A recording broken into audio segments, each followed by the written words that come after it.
Good morning, everyone. Welcome to Website Wednesday. Hello, Teresa. How are you today? I am fabulous. How are you, Nancy? I'm a little tired, but I'm good. Stayed up a little late, watched a little TV, so talking to people on the phone. But anyway, I'm excited to be here today. Before we get started with Website Wednesday, and I know we're going to be talking about security issues, which should be showing on the screen, but I didn't do that right. I wanted to talk a little bit about my upcoming webinar, Solving the Profit Puzzle. This is the puzzle pieces that is the basis for my entire membership site, my coaching programs, my groups, everything. When I was in business and not making any money, zero, actually spending more money than I was making, I said, what am I doing wrong? And I looked at my past businesses and my past experience, and I went, okay, what are all the pieces to the puzzle that need to be in place in order to be profitable? And I came up with this profit puzzle, and I created a webinar now about it, the foundations on to build and to grow and maintain a profitable interior design business. So for anyone who's listening, if you haven't signed up for that yet, I put the links in the description. There's two separate dates, one during the day and one at night, so that anyone who wants to participate in that webinar, which you should, because I have a lot of exciting announcements, some of which you're part of, right, Teresa? I am. I know. I'm excited. I know, but we're going to keep it a secret. So if you want to learn some key puzzle pieces on how to grow and maintain a profitable business model, specifically these webinars are for interior designers, please sign up for the webinars. There's 2 times, 2 days, one during the day at noon on the 8th, and then I'm doing 7 o'clock at night on the 14th, I believe. Both the links are in the description. We have exciting announcements. You're going to want to be there to hear them, and exciting things that we're rolling out. So be there or be square. Okay, so now that just aged me, right? Okay, so let's get into the topic of the day, which is website security, correct? Right. And specifically, I want to talk about WordPress, protecting your WordPress website, because WordPress is one of the things that, while it is a little bit more robust than some of the other design platforms for out-of-the-box or design work, you do have to take steps to protect yourself from getting just keeping your website working well and taking good care of it, and protecting the security of it as well. So what does it mean to protect the security of your website? Like, what could go wrong if you don't take certain steps on your WordPress site? So the big one here is honestly the updates. Their WordPress plugins and themes and WordPress itself requires regular updating. Now, for my annual maintenance clients, I do it weekly because I monitor their websites very, very closely. But even doing it once a month is going to be more beneficial than what I see often happening. Sometimes I will log into a website for somebody who needs a little bit of extra help. They've never worked with me before, and they have probably not installed updates for months. And there's been occasions when it's been years. And when WordPress rolls out a really big update, I think that happened about a year ago, and there was a lot of websites that were completely crashed because people were not keeping up with their updates. And it's more than just protecting it from a crash. Those updates help close vulnerabilities. They help keep people from hacking into your website or using your content in a way that is malicious to you, but promotes their awful business model of pornography or whatever else, Right. drug sales, whatever they have going on. And so that's why you really want to make sure you're doing your WordPress updates, your theme updates, and your plugins on a regular basis. Okay, so how do they do that?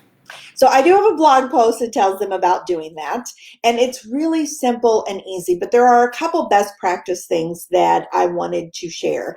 And the first one is, I am not a fan of automatic updates. There's some hosting companies now that are trying to help plug this hole of people not updating their websites. So they're pushing out automatic updates and wanting everyone's website to update automatically. Here's the downside to an automatic update, is that update could potentially break your website. And you won't know it's broke because it's technically up and running. It's just up and running broken. And so unless you are on your website all the time looking at it, you're not going to know if that automatic update has broken the functionality of your website. So I recommend doing them yourself and doing one update at a time. And the reason I say one update at a time is by doing it one at a time. If that update breaks your website, you know exactly what has broken your website. If you do 8 plugin updates at once, you have no idea what broke it. And then you're working with your hosting company. Hopefully you have a backup in place, but if you don't, then it's a matter of trying to decipher what broke what. It's a nightmare, is the bottom line. If you do not keep up on your updates and you get hacked, it's a nightmare. If you let them do automatic updates and it breaks your site, it's a nightmare. Anything that you're not maintaining on your website turns into a nightmare. I know it's happened to me before. I made sure that I had somebody like you doing the updates. And even Robin from Time to Task, she's another web designer who did a training in my membership site about doing your updates. She said the same thing, right? So absolutely. Right. So everyone who's listening, like, listen to Teresa. If you do not understand how to update your WordPress website on a regular basis to protect yourself, if you have a web designer, you need to go ask them these questions. And again, there's a training in my membership site about this, and you have a blog about this that I want you to post after. Yeah, absolutely. I will post a blog, but that's also, you brought up a good point, is there are some web designers that once they build your site, they're done. That's their job. They design. They're not going to continue giving you maintenance, and you're not going to get maintenance without paying for it. Some people tend to think that you built my website, you'll take care of it forever, but it takes a lot of time to maintain a website. You are going to have to pay for some maintenance if you have somebody doing it. So if you have a web designer, you need to make sure you understand who is responsible for those updates. Is it you, or are they going to do it? And what is the cost associated with it? Okay, and I know we're focusing particularly today on WordPress sites, but just touch on Squarespace for a moment, or Wix if you know enough about Wix. I don't. That's why I say that. I've worked with both of them, and Squarespace and Wix, they're pretty well contained, and they don't require that updating. They take care of the updating on the back end themselves, and I've never known anything that they have done to cause a website to break. Now, Wix, I've had some other issues where like old backups were restored, wiping out new changes on my website and things like that. It's been a few years since I had anything happen like that, but I also don't work with Wix very much anymore just because it was a little bit clunky for me. But Squarespace doesn't require that kind of stuff. But there is one thing that no matter where your platform is that I want people to think about is if you have comments, if people are able to comment on your blog posts and things like that, you really want to moderate those comments. First of all, I would ask yourself, is it worth having comments turned on? Because a lot of times what is happening is somebody's trying to promote their visibility, their business, and they're just posting links on your website to give them backlink structure to help them build their visibility. Or they're linking to something that is totally inappropriate and not something you'd want associated with your business, you know, like the cheap prescription drug sales or pornography or things like that, or they're just not good comments. So if it's something that's not benefiting your business and you don't have a really good engagement on your website, I would shut commenting off. But if you are going to have comments, if it is something that you do, I have some clients that are really big bloggers and they do get a lot of great engagement on their website, then you want to moderate those comments and make sure you delete anything that is not appropriate at all or supportive of your business. So, okay, so and transparency here, we in the past had comments on with approval for my blogs. Mm-hmm. However, we found that the number of valid comments that I get did not outweigh the number of hours you had to put in to monitor all the spam comments that we're trying to get through. Right. So you recommended I turn off comments. And when I looked at how many really valid comments I have, it wasn't worth keeping comments on. So we turned them off on our blogs.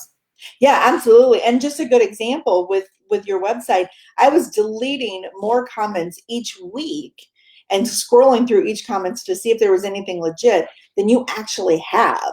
So you have some good comments on there from people that follow you, but it was less than what we were doing weekly in deleting for the spam comments.